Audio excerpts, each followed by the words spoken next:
बीरबल की चतुर कहानी हिंदी में जहाँ पर भी चतुराई, हाजिर जवाबी और बुद्धिमत्ता की बात आती है तो बीरबल का नाम जरूर लिया जाता है। बादशाह अकबर और बीरबल की जुगलबंदी के किस्से सभी जगह फैले हुए हैं। बादशाह अकबर के नवरत्नों में बीरबल को सबसे अनमोल रत्न के रूप में ख्याति प्राप्त है। अकबर और बीरबल की चतुर कहानियाँ। अकबर बीरबल की कहानी चतुर हिंदी में बहुत ही प्रसिद्ध है, जो हर किसी को बुदबुदाने के साथ ही बहुत बड़ी सीख दे जाती है। अकबर बीरबल की कहानियां हर किसी के लिए प्रेरणादायक है।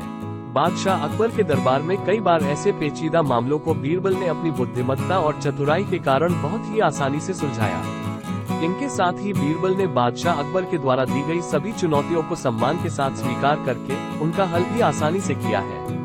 अकबर बीरबल की चतुर कहानियाँ। अकबर बीरबल की चतुर कहानी हिंदी में भले ही बहुत पुराने समय की हो, लेकिन फिर भी ये वर्तमान समय में अपना महत्व कायम रख रही है। आप अकबर और बीरबल की कहानियों से अपने बच्चों को मानसिक रूप से मजबूत कर सकते हैं और साथ में ये भी सिखा सकते हैं कि किस प्रकार किसी भी समस्या का हल दिमाग का प्रयोग करके बहुत ही शांतिपूर्ण तरीके से किया जा सकता है। आइए जानते हैं अकबर बीरबल की चतुर कहानियाँ। सोने की बाली की खेती। अकबर बीरबल की चतुर कहानी। बादशाह अकबर के महल में बहुत ही कीमती एवं सजावटी वस्तुएं रखी थी, लेकिन बादशाह के दिल के सबसे करीब एक फूलदान था जो उनका बहुत ही पसंदीदा था। एक सुबह की बात है जब सफाई कर्मी से उस गुलदस्ते की सफाई करते वक्त उससे महाराज अकबर का पसंदीदा फूलदान टूट गया। लेकिन जब बादशाह अकबर अपने महल में टहलने के लिए निकले तो उन्होंने अपने पसंदीदा फूलदान को अपनी जगह पर ना पाकर अपने दरबारी से अपने पसंदीदा फूलदान के बारे में पूछा कि यहाँ पर जो फूलदान पड़े थे वो कहाँ है। दरबारी ने कहा, सफाई कर्मी आते वक्त तो फूलदान वहीं पड़े हुए थे। तो राजा अकबर ने दरबारी को आदेश दिया कि उस सफाई कर्मी को बुलाया जाए। जब सफाई कर्मी को बुलाया गया तो सफाई कर्मी डर से कांप रहा था और जल्दी में उसे कोई बहाना नहीं दिखा तो उसने महाराज से फूलदान के बारे में कहा कि वो उसे अपने घर सफाई करने के लिए लेकर गया हूँ ताकि फूलदान की अच्छे से सफाई कर सकूं। ये सुनते ही राजा अकबर ने वो फूलदान तुरंत लाने का आदेश दिया। ये सुनते ही सफाई कर्मी और भी घबरा गया और उसने महाराज अकबर को सारा सच बता दिया।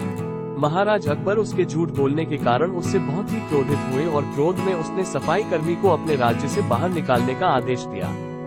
अगले दिन बादशाह अकबर की सभा में इस बात का जिक्र हुआ तो सभी ने कहा कि बादशाह आपने बिल्कुल सही कहा, हम लोगों को कभी झूठ नहीं बोलना चाहिए, हमें सिर्फ सच बोलना चाहिए। लेकिन बीरबल बिल्कुल मौन थे। तो बादशाह अकबर ने उनसे पूछा कि तुम क्यों मौन हो। फिर तो बीरबल ने कहा, हमें कभी ना कभी झूठ बोलना ही पड़ता है। ये बात सुनते ही बादशाह अकबर ने कहा, हमारे मंत्री गण में एक झूठा व्यक्ति नहीं रह सकता है, कृपया आप चले जाएं और मैं आपको फिर कभी नहीं देखना चाहता हूँ। इस बात पर बीरबल बादशाह अकबर से कुछ कहते पर बादशाह अकबर कुछ सुनने को तैयार ही नहीं थे और बीरबल को मंत्री पद से निष्कासित कर दिया। घर पहुँचते ही बीरबल को एक विचार आया। बीरबल एक सुनार से मिले और उसे एक गेहूं की बाली दी और कहा कि इसे हुबहू ऐसा ही बनाया जाए। अगले दिन बीरबल ने उसके गेहूं की बाली को लेकर महाराज अकबर के पास पहुंचे। महाराजा अकबर ने बीरबल को देखते ही कहा, मैंने तो तुम्हें यहाँ आने को मना किया था, फिर भी तुम यहाँ क्यों आए। बीरबल ने कहा, महाराज मैं आपके दरबार में आया हूँ, मैंने आपके हुक्म की तामील नहीं की, इसके लिए मैं क्षमा मांगता हूँ, लेकिन मैं इस राज्य का एक अच्छा नागरिक भी हूँ। इस कारण मैं आपको एक बहुत ही अच्छी बात बताने आया हूँ, जिससे हमारा राज्य पूरी दुनिया में सबसे धनी हो जाएगा। मुझे एक सिद्ध ज्ञानी पुरुष मिले, उसने मुझे यह एक गेहूं की बाली दिया और कहा कि इसे एक उपजाऊ जमीन पर लगाया जाए तो सोने की खेती होगी। ऐसा सुनते ही महाराजा अकबर ने अपने सारे मंत्री गण को लेकर उपजाऊ भूमि की ओर प्रस्थान किए। अकबर ने वहां पहुंचते ही बीरबल को आदेश दिया कि ये गेहूं की बाली को लगाया जाए। बीरबल ने कहा, महाराज मैं ये बाली नहीं लगा सकता, क्योंकि मैंने पहले ही कहा है कि मैं कभी ना कभी झूठ बोला हूँ और यह बाली कोई सच्चा पुरुष जिसने अपने जीवन में कभी झूठ नहीं बोला है, उसी के लगाने से ही सोने की गेहूं की खेती हो सकती है, ऐसा सिद्ध पुरुष ने कहा था। बादशाह अकबर ने अपने सारे मंत्री ने कहा कि कोई भी आकर के वह गेहूं की बाली को लगा दे, लेकिन कोई मंत्री आगे नहीं आया।